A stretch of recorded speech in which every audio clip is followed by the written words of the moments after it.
haven't figured out when I'm recording yet, but I guess that just encompasses the nature of this podcast. But so I don't butcher anything. As well as, how about you introduce yourself? My name is Kristi Wells. I am the co-founder and CEO of Safehouse Project, which is one of the larger anti-trafficking organizations in the United States. And so obviously we're put in touch via Mitzi. Have you worked with her? What is the history of Safehouse Project? Yeah, well, Mitzi Purdue is whose husband was the founder of Purdue Chicken. Her father was the founder of Sheridan Hotels. She is a dear friend and is on the board of Safehouse Project, which is how I know her and how this introduction came about. Yeah. But Safehouse Project came about really a couple of different ways. For my co-founder, or one of my co-founders, Brittany and I, it's almost been a little bit of a lifelong journey. Our organization was founded in about 2016. Originally, it was in response to an international need. There was a need to build a safe house in South Africa to protect girls who were, at that point, they thought they were at risk of sex trafficking. After we kind of brought a little bit more education there, they realized that they actually were being sex trafficked. So we jumped in, Brittany and I jumped in to help really raise funds for that safe house. So a friend of ours was leading that initiative. He was a hip hop artist, or is a hip hop artist, a legend. And they were doing an album. Actually,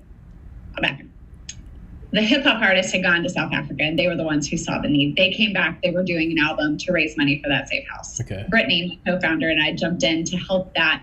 But as we were doing that, people kept saying, well, what are you going to do domestically?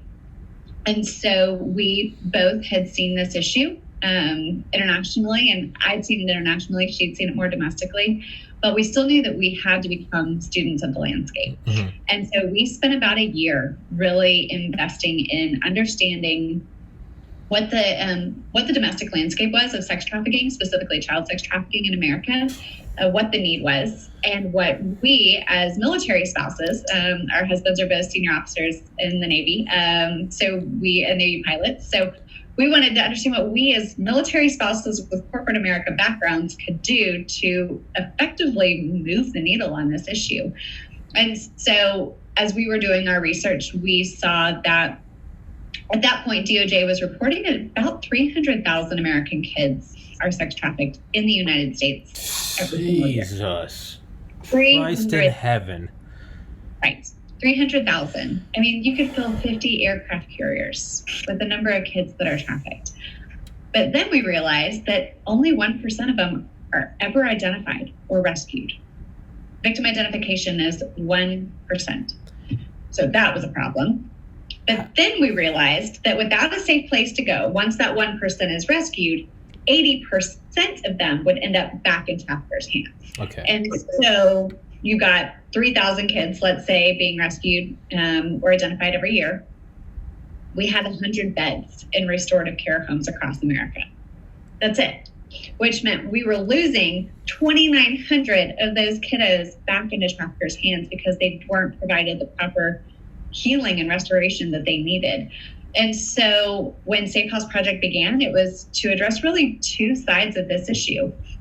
Unfortunately, we realize all too clearly now, to address an epidemic, you have to attack both sides. Yeah. The awareness, the prevention, and the treatment. Yeah. Right. That's what we're doing with COVID. And we've been saying that this is an epidemic for a long time and saying we're attacking both sides. We came much more into view once COVID hit. But so through awareness and prevention, we have our survivor-informed community-based training platform that we launched this year. It's actually a training that Brittany and I have always done in person. We educated 10,000 people in person last year and saw survivor identification increasing from that. But once COVID hit and trafficking increased, but nobody was in person, we took all of that training and worked with the survivors and our partners, the Mulu Foundation out of Utah, to take all of that training online. Yeah. So we have a community-based training platform where it's survivor stories that we wrote. The survivors either gave us the stories and we translated them to a way that the public could digest.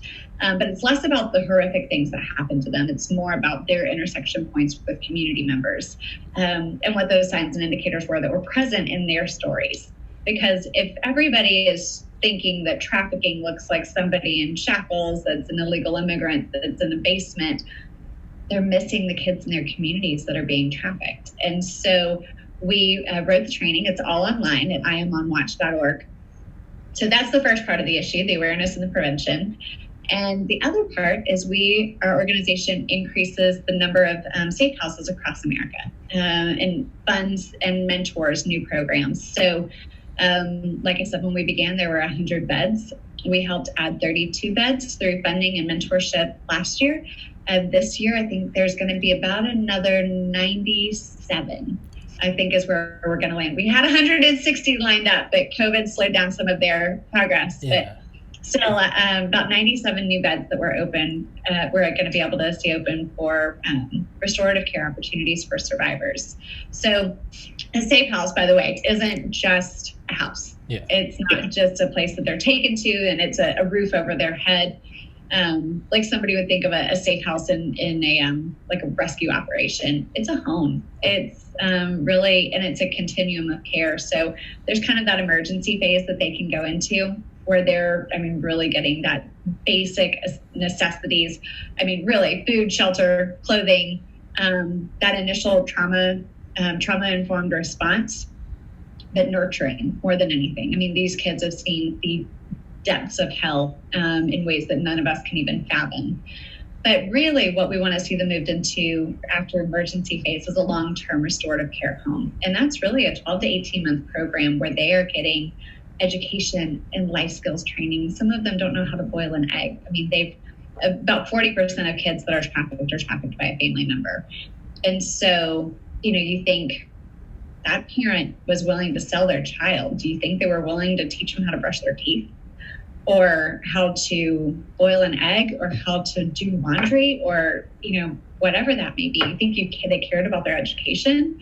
And so we make sure that all of those things that were stolen from them really as children are restored to them in a safe house. And then we work on transitional opportunities for them to just springboard, because survivors, they are strong and they are fighters, and oftentimes they want to go back and they want to serve the population that they came out of. They want to serve child sex trafficking victims, or they want to go improve the different modalities of care that are used in safe house programs to help therapists better understand this population, or they want to go into criminal justice, or they want to go into something, they want to impact the world in a positive way. And so we help make sure that they have those transitional opportunities as well. So that's what we do. I have a lot of questions. No, that was awesome. It's, yeah, like when I have Mitzi on and now with you, this is definitely like a field where like I'd say more than 99% of other episodes I like to just sit and listen to instead of running my stupid mouth. I just like to be like, I just absorb it, because it's hard to, right? You hit the nail on the head. In my mind, I'm like, oh yes, I'm like sex trafficking of children. Like it's going to be some illegal immigrant in the bottom of a cargo ship with shackles on. It's going to be like, but no, that's not it, right? That's, that it can be. It can look like that, absolutely. Sure. And those are the ones that make the news. Yeah. But it's the ones that are trafficked by. We had a little girl who came into care. She was 13 when we got her. She'd been trafficked for 3 years. She'd been pulled out of school. She'd missed over a year of school. She'd been sold up to 40 times a day. 40 times a day, which I can't even wrap my head around. But the person selling her for sex and trafficking her was her grandmother. And her grandmother had sold her mom, who had become too drug addicted and STD ridden to be abused. And so when this little girl was 10, her grandmother turned to her as the family source of income. And so those are the kids, those are the silent victims in our community that are being trafficked, that everybody's missing. And because of COVID and shelter in place, everybody, kids were pulled out of school. They were home. Families lost income. And they were sheltered in a place that wasn't safe. And so we've seen a significant increase in trafficking since COVID. And that's why we're desperate for these. I mean, we understand that COVID is a risk, but we're also desperate for these kids to get back to school because there are horrific things that are happening behind closed doors that are going unchecked. I think the WHO come out like a month ago and said that they're now against lockdowns because I'm positive the WHO came out and said that they're against lockdowns because I think that, paraphrasing, the treatment can't be worse than the actual problem. Right. And right. I think they point to like, the global economy, global trade, as well as like suicide and domestic abuse. But yeah, that's one that didn't get brought up was increase in child trafficking. Right. Well, it's an illegal industry, and so it's hard to... Where are you going to get the figures? It's hard to peg down, but you can also correlate it to... Because right now, the things that are reported are child sexual abuse, domestic violence, some of those things. So those are you're still seeing those reports. And so while people are having a hard time dialing in the numbers for trafficking, what we estimate based upon the numbers we've seen is about a 40% increase in trafficking since COVID or since shelter in place. Good. So how does this even happen then? Because Mitzi explained to me and I kind of wrapped my head around it, but I think it's still sort of that, that cognitive dissonance or, almost like shock when, a great white bites your arm off and you're just like, okay, arm's missing, but I'm going to go swim to the shore. And like survivors will say like, they didn't even really take it in. They're just like, arm is missing. Okay. I have to get milk and then I have to get a new arm. Like their brain just puts it away because they're like, get to shore, get away from the shark, and then you can freak out. Right. And I think I kind of did that when Mitzi explained to me how it happens, is I was just like, okay, that happens. And my brain was like, no, it doesn't. Don't pay attention to it. But how does it happen? How does it happen? How does it happen and it's not the bottom of a cargo ship outside of China or something? Like, how does it happen here in, in the U.S.? And how does the Norman Rockwell painting turn into a child getting trafficked? Right.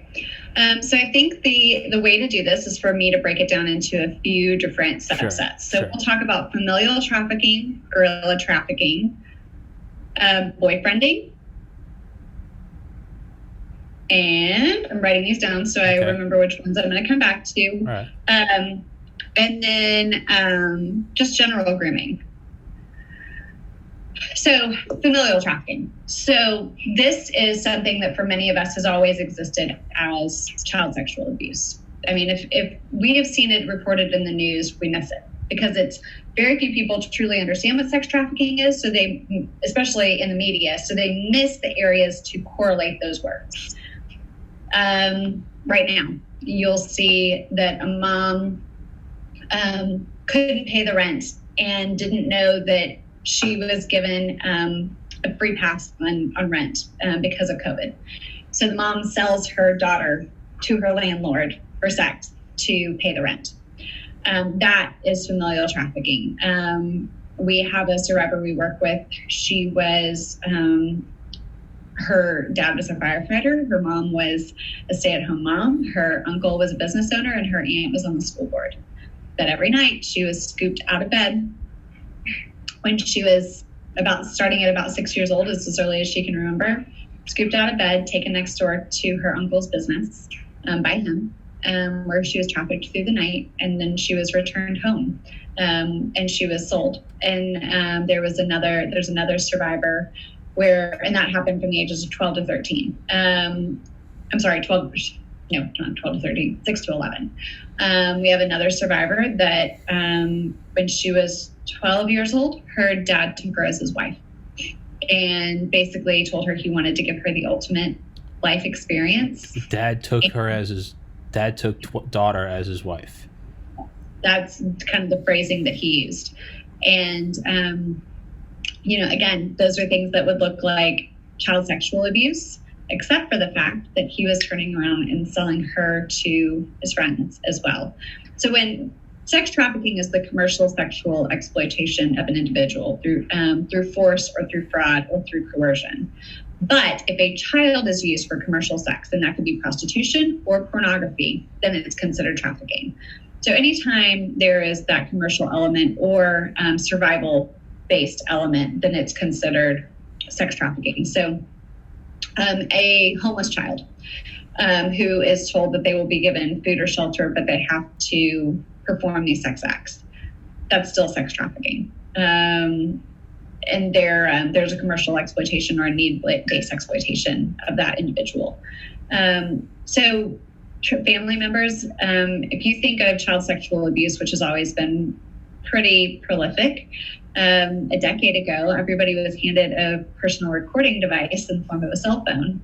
And all of these things that were happening behind closed doors were then getting recorded and distributed as child pornography. And so whether that parent was selling that child to other people to have sex with, or the parent was sexually abusing the child, recording it and distributing it as child pornography, those are the things that happen within familial trafficking, some of them. Guerrilla pimping, a guerrilla pimp is really when you're going to see a lot of that. Only 4% of trafficking is abduction. But for me, I relate guerrilla pimping more to what would look like that abduction. And that is more of the abuse and the beatings and the caged or anything like that. That is somebody who didn't intend to be there. The trafficker has no desire to create a bond, and I'll talk about that in a second. But they don't create that bond. So it is done purely by force. Now, if somebody were to escape, that would be a scenario where so why don't they escape? So in familial trafficking, they don't know, who to trust. Oftentimes the people that's in their sphere are people that are also abusing them. So familial trafficking, they don't know who they can trust, or they don't know that what's happening to them is wrong. Guerrilla pimp, okay, those would be the ones that they would try to escape, but they would be too terrified to even try. Or oftentimes they're drugged to be kept compliant. But Romeo pimping or boyfriending, this is the one that is probably the most common. And what we're seeing, again, a huge increase during COVID. So that is where a trafficker is going to build an emotional bond with the individual. They find, traffickers exploit vulnerabilities. And so that vulnerability could be a homeless youth or a mom who just got divorced out of a domestic violence relationship and has 3 young children in, a low-paying job. Or it could be somebody in the foster care system, that they are moved from place to place and they don't really have a true support system. It could be a teenage girl who's just looking for somebody to love her. Yeah. Whatever that vulnerability is, it could be somebody who's hungry and who doesn't come from a family that has the ability to support them. Whatever that vulnerability is, traffickers are very smart because they could put in the time to grab somebody and have a snatch and grab. And then the girl's going to fight them. The family's going to come after them. They're going to be hunted by police. Or they could go up to a girl and say, "You're beautiful, you should be a model." And they begin that relationship where this girl over time believes that whoever this person is really loves her. And it could be even somebody representing themselves as a motherly figure, that they really love them, that they really want to provide for them, that they are the only person in the world that gets them. And they will slowly but surely shrink their world where, your other friends don't understand you, your family doesn't understand you, you need to come be with me, we're going to build a future together. And oftentimes they'll leave, they'll run away, they'll go to be with that boyfriend. Or we had a boy who was groomed online on gaming. And this person just slowly shrunk their world and convinced them that he was the only man who could really take care of him. This boy came from a home where the mom worked multiple jobs just to put food on the table. And he was getting beat up at school. And the man said, "Come work for me." Went to the man's house. It was a great first night. And then after that, he was trafficked for 3 years and never left the house. But it all began with that grooming and that kind of Romeo situation, or oftentimes a Romeo situation, And traffickers are really, they're in it for the long haul, because if they can create that trauma bond, then the likelihood of that survivor fighting them when they sell them, or, fighting them when they ask them to go do something, you've got somebody who's completely compliant, because they don't, they're kind of bathed in that love and affection and abuse, and they don't know which one they're going to get that day, but they are so dependent and codependent on that person for their source of affection, because everything else has been ostracized, that they don't know that they're being abused. I mean, so many trafficked individuals, they don't know that they were trafficked until they get out of that world. I mean, if you ask them, many of them will say, well, I know as a prostitute. And my boyfriend convinced me to do it because it was going to pay for the life that we always said we wanted. And so they don't self-identify. And so there's a lot of different ways that can happen, but really familial, guerrilla, and boyfriending are kind of three of the main ways that that's happening. And so with that, you can see how it's kind of an epidemic that's hiding in plain sight. Yeah. So with guerrilla pimping, and I think my mind's just drawn to that because, I mean, right, it's the analogy I use with child trafficking is like, right, it's like the Holocaust, like Mao and Stalin killed more than Hitler, but how the Nazis did it is especially, right, there's always been tragedies throughout human history, but there's something about putting people on trains and giving them tattoos. Like, there's something exceptionally satanic about that, if you will. Mm-hmm. Of all of these, they're all horrible, but guerrilla pimping, that seems, I don't know, part of me thinks that like Romeo pimping, that seems like a special kind of evil because it's like, right, and I'm using it as an analogy, but right, it's like the devil masquerading as everything you've ever wanted. Mm-hmm. Guerrilla pimping, there's something that I think seems a little more worse because that really is just brute force, someone taking you, putting you in a cage. I mean, there's still that, I mean, all of those things still, the cage, the beatings, all of those pieces still play out in familial and in Romeo pimping. Yeah. It's just what the tactics are to get them into that are different. Once somebody is being trafficked, those are the stories that make your skin crawl, that make you, I mean, our team has developed, and Brittany and I have developed I don't want to say a thick skin, but our shock factor is definitely different than the normal person. But there are things that we hear that, you can't unhear, you can't unsee. But once somebody is in that trafficking situation, that is when, the worst of humanity comes out. Because the traffickers are awful, but the Johns and those who are buying them, it's easy to focus on the traffickers, but the Johns who are buying them are often people who have also become very desensitized, and their shock factor is much less than what it used to be. And some of that comes from, like, over time watching pornography that then escalates to hardcore pornography, and then pornography and watching it no longer satisfies them, and it then transfers over to needing to act on those things. And that's where ritualistic abuse, satanic ritualistic abuse, the beatings, the cages, the lighting them on fire, all of it. I mean, there was a raid done in I'll say it in a named state. And in that raid, they found a list of, it was essentially a menu of options. And on that menu was the price to rape a child to death. Like, you have to understand that the people who are purchasing these children are not, popping in for a quickie and done. Like, some of them are the purest of evil. And so, yes, the traffickers are evil. You get no argument from me on that. But they're providing a menu of options. It's the people who are willing to act on that, to take, like, oftentimes the focus is on the wrong spot. And I think that we also have to see really those harsher punishments for those who are willing to do that. Because I could walk out right now, I could chain my dog to the back of my car, I could drag him down the street, I could light him on fire, And my criminal punishment would be severe.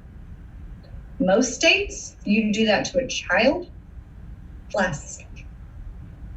We literally have put a greater value on animals, legislative-wise, than we have on children. I'm kind of at a loss for words. It makes sense. Tolerance, right? Kind of like your shock factor has to go down. It's like when I was shadowing doctors in college, it's one of the things the surgeons would say is like, you have to remove yourself. And at first glance, you'd be like, oh, what a heartless monster. But they're like, no, the only way you can operate on like your neighbor's child is because you're not like, oh my God, this is little Susie. They say you have to remove it to where you're an auto mechanic. You're like, we need to do this. We need to drop the pressure. We need to add here. Because of that, you're much more likely to succeed, which is a greater good, right? That temporary detachment for the greater good. But I hadn't thought about the inverse of that, right? You look at softcore porn, hardcore, or you start with a Vicodin, and then you go to an Oxycontin, and then you're shooting up fentanyl, and it goes higher and higher and higher and higher. Right? Like I'm a wimp. I can't watch scary movies. So like what you may think is like a walk in the park, I will be like watching through like my fingers. I still can't watch scary movies, and I still can't watch anything to do with kids. You put it in a movie in front of me, well, I deal with it hard. Yeah, I can't do it. Versus some people I know that love them. They're like, oh, that Exorcist. They're like, that's like that's like light stuff, and I'm like, no. But point being is gradual increase in what you need for your fix. Mm-hmm. And I'm in like a weird spot because like I don't want to go into it because part of me feels like subconsciously am I exploiting that because it's an interesting podcast topic, but then part of me is like genuinely horrified and I want to ask you, so I'm just gonna ask you anyway. What do you mean like rape to death or light on fire or like a menu? Like that's because I've read about that before. Like right when the idea of Pizzagate happened. But you're saying that's actually a thing. And again, my mind is like, that's not a thing, it's not real. None of that's real. Go back to watching TV. But that's real. Can you go into that? Like, if you don't want to, I completely get it. But like, what's the worst of the worst? Like, I think the more people that have the same uneasy feeling in my stomach that I do right now, the better, but that sounds like a terrible thing to say. Like, lighting on fire, satanic ritual abuse, rape to death. I mean, you don't need to go into it if you don't want to because those names right there do it. Yeah, I mean, I think that I think the thing to know, when you talk about raping a child, and there was I don't want to talk too much about the case, sure. But basically people would pay a man to do things to children they had the ability to watch. So they weren't the ones actually doing it, but they could tell him what they wanted them to do. And each one ended with him killing them. But the children on average, we're about 2 years old. And so if you think about what that can do to the inside of a child's body, like the child who was raped 40 times a day, like as a woman, like I can tell you that would rip her body apart. Yeah. Well, I mean, anatomically, yeah. Right, anatomically. And it can create internal bleeding. It can create, a massive amount of issues. But then the survivors that have gone through this, that have lived, like people think, oh, you were freed. Thank God Almighty, you're free at last. You should be happy. Bullshit. Now you should be high-functioning normal adults. Yeah, bullshit. And I'm like, do you understand, like, the complex PTSD, like the things that can simulate or can cause post-traumatic stress disorder? Witnessing a murder, violent assault against you, abandonment. I can't even list the whole thing. But survivors have complex PTSD, meaning they have witnessed in those, I think it's 5 different things, all of them, or they've experienced all of them, and to a very high level. And we have survivors who have had somebody murdered in front, another child murdered in front of them, and they were handcuffed to the body for 3 days. As a child, as like a 7-year-old. I mean, it's like, can you imagine having that on your psyche as a child and the impacts that can make? And they really have endured the darkest parts of it physically. So the long-term mental trauma to them is intensive. But the long-term physical trauma is also substantial. So many of them have cervical cancer, or they have rectal cancer, or they have a litany of medical issues. So from my perspective, the best, setting somebody free, it's like when, the Emancipation Proclamation was made and the 13th Amendment signed and slavery was abolished. But there's some really great historical lessons on what happened to a lot of slaves once they were set free. They were born into slavery. Yeah. And so they didn't, while their bodies might have been free, their minds weren't. And so learning to, even still the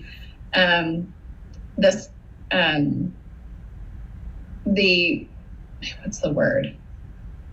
The oppression that they were under after they were free really was no different. Might have been a little bit better in their world because they were called a free man. Yeah. But it didn't change entirely for some of them. And so the best hope that we can give a survivor isn't to set them free. Everybody gets really excited when they see 14 kids rescued in Ohio or whatever. And we work really closely with the marshals. And so we're working to get some of those kids that are being rescued in the raids that the marshals are doing placed. But their story doesn't end at rescue. And so the best hope that we can give survivors is to really make sure that they have the hope and the healing that they need beyond rescue. If you think about it this way. So when Vietnam era military was coming home, they were completely shamed. And so post 9/11, it was a different world. I mean, almost those same veterans were the ones that wanted to make sure that those who came out were celebrated. But now we're realizing even that's not enough, because celebrating a veteran once they come home doesn't heal the trauma that they've had. And so now there's greater emphasis placed on mental health of military service members, on services to make sure that they can get connected into their next job, things to make sure that they can bridge that gap in a transition of a normal life, because we can't expect somebody to come back from combat tours in Iraq and then transition into a normal world. And while they've seen different types of trauma, they still have seen trauma and gone through trauma. And so for us, what we want to see is the survivors who really over time can not just be rescued, but really have the opportunity for restoration and then be celebrated. Somebody who survives the depths of hell needs to be as celebrated as somebody who survived breast cancer. Yeah. We have to celebrate the survivors. And oftentimes there's just such a stigma that's placed on them. And our organization, the best part of my job is that we get to walk alongside survivors. So while we help increase education or identification through education and build up the safe houses, what we didn't expect was, and we've got 120 different safe house partners across the United States that we work with at some level. So we didn't expect a lot of survivors to reach out to us and say, I need help. They oftentimes weren't even identifying as a victim of human trafficking at the time, but they just said, I need help.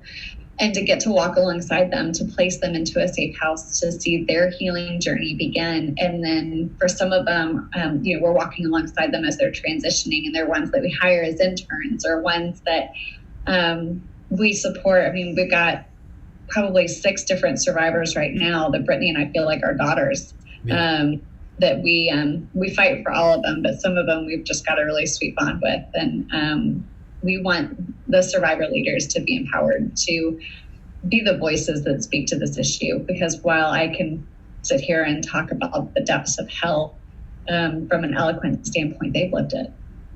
How do these kids, when they get out, how do they not just turn into the most bitter, like, I would walk around just, I'd probably be angry at everyone. I'd be like, why the hell didn't you do something? Like, I was in that van, or I was in that suburban home. Like, you know, it's one thing if you're in, like, again, bottom of a freight ship off the coast. It's like, that's one thing. But I mean, if you were snagged from, you know, Sunny Street Road, and, you know, you were sold from van to van in the back of a Smoothie King. How do they not just, or do they just hold? I don't think I could, like, ever be friends with anyone. I would just be like, you're guilty of omission, right? And I would be guilty of omission, because here I am really only learning about this through you and Mitzi. But I'm 30 years old. It's like, well, what the hell did I do for 3 decades? So I would be someone that I would be mad at. Do they have that? Can they even trust anyone? I would be wrong to say that they don't. I think there absolutely are those that do, and rightfully so. I think what you find more than anything, though, is that they blame themselves. Yeah. Because we're told for so long that it was their fault. Yeah. And so they hold it in, and they live with, I mean, they are buried in guilt and shame, and those are the things that hold them captive, sometimes more than anything else. And so, yes, I mean, I think there is that. But more than that, I think what I find with the survivors is that they go, they didn't understand it. They didn't see it. And I have to work to change that. That's why the training that we did, the IamOnWatch.org, I'd love for you to take it. But that's why the survivors are coming out of the woodworks to help work on that, because we take, like I said, the story, we show the signs and indicators that were there, and then we do the kind of the industry expert breakdown of, like, if you don't know what to look for, here's what you might have thought you saw. But if you did know, then here's what you could have seen. And so we address different types of trafficking. So we talk about familial trafficking, and that's Hope's story, the one that was trafficked from 6 to 11. We talk about sexting to sextortion, something that is really going up against an uncanny number of teens in America today. Grooming within the gaming console. We talk about escalation within the adult entertainment industry. We talk about the foster care system.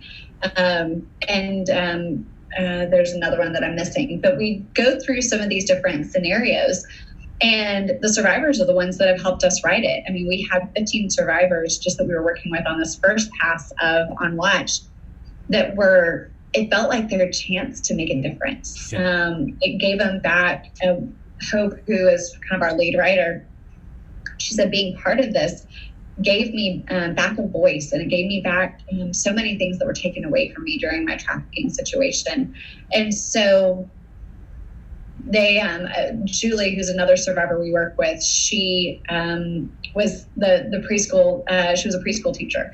She had gotten out of a domestic violence marriage. She had 2 children, and a man who was another preschool parent befriended her when she was going through a divorce, spent 6 months grooming her family, making everybody believe that he was the best person in the world, and then flipped on her and started trafficking her. And he was a trucker, and so he used to take her, on trips on the weekend and all across the United States. But she, we were doing an interview with her recently on our podcast, and she says, I was seen by many, ignored by most, and saved by one.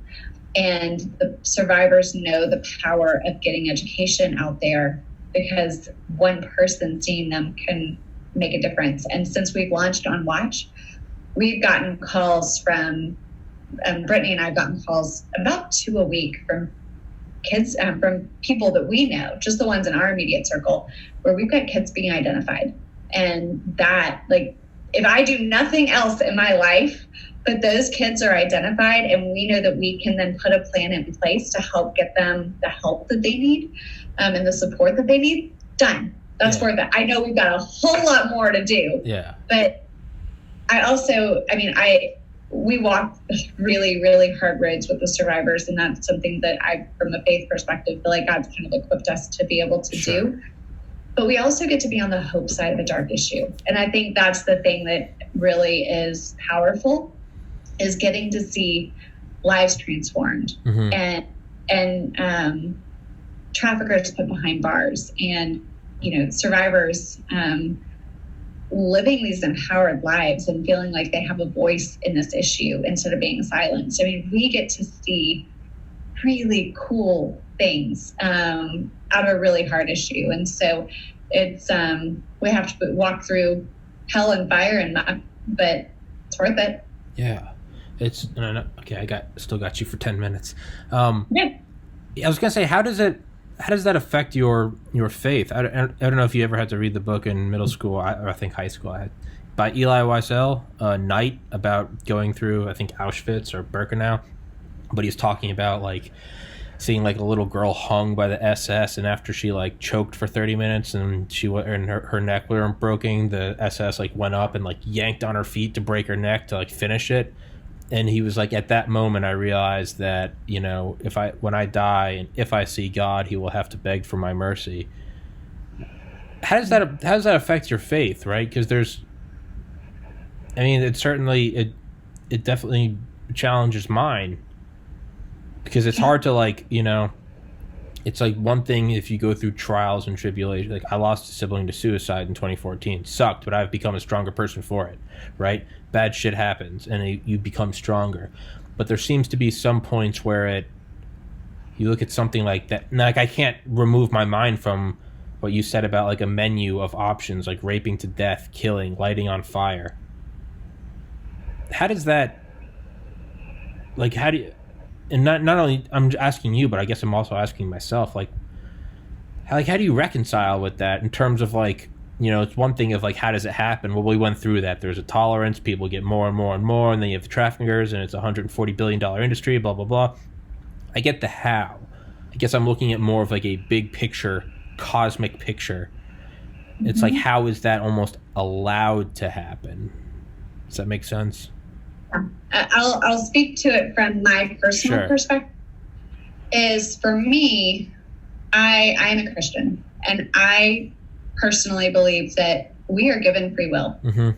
That God really allows us to make those choices, and I think the evil that we see in the world is a product of that evil.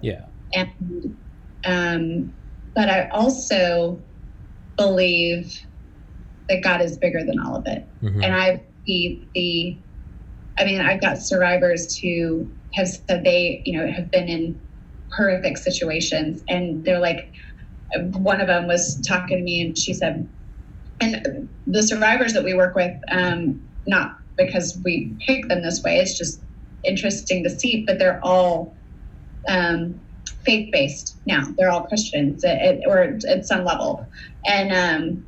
And so they have said, I shouldn't have lived this one thing, but God got, like, this happened. This one thing happened, and I got out of it. And because I did, this is what happened. And there's the hope part of their story. And for them, that's where they find the forgiveness of others. I mean, to hear a trafficker say, or a survivor say, I forgive my trafficker, and I forgive the Johns, and I forgive, like, you want to talk about something that makes you go, well, I was holding a grudge against somebody, but I don't think I have permission to do that anymore. Yeah. It's like seeing the guys run a marathon with no legs, with, they're double amputee, and somebody going, well, what's your excuse? You're like, none. I guess I got none. Yeah.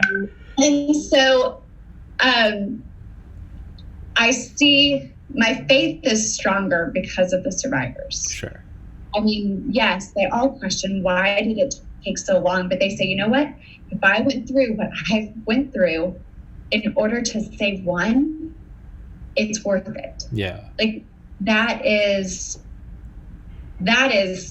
beyond, I think, what most people are willing to say. If I can save, I mean, I've got survivors who they're dedicating their lives to rescue others. And they say, you know, God works together all things for his good. And it's not to say that that thing that happened is good, but he has the ability to turn it into something that is good. And I think we all have that in us, you know, at some level. And so for me, it's, yes, I see the hard, I see the evil, but you know what? I got two hands and a fiery mouth, and I know that I'm a smart brain. And so I see those things, but the worst part would be to see it and feel like I can't do anything. Yeah. And I know that I am personally, I feel like I am put on this earth to be the hands and feet of Jesus. And so God says, here's a bad thing. Now go fix it. Yeah. Yeah. And so it's a fire, and my faith is the fire in my belly that gives me the audacity to believe that I and our team have the ability to change the course of history. Yeah. And because if I see something and I don't have that hope, and I don't believe that there is a God who cares for them, and that there is a reason that they have dignity and value and worth as a human being and not as a commodity, like that value is placed on them for me because they're a child of God. And so if I didn't believe in a God that put value on them, then why would they be worth saving? Yeah. And so for me, I believe that they have that value and that worth, and they're worth fighting for. Yeah. It almost kind of, I'm realizing as you said that, it almost kind of answers, my question almost kind of answers itself, right? If these real world demons can bring people to the depths of hell on earth, well, that existence must then imply angels in heaven, right? Mm-hmm. You can't have black without white. You can't have up without down. Right now I have a sweatshirt on because I'm cold. Well, I can't be cold without the knowledge of hot, right? Mm-hmm. So it's the implication of the others, that base system of duality.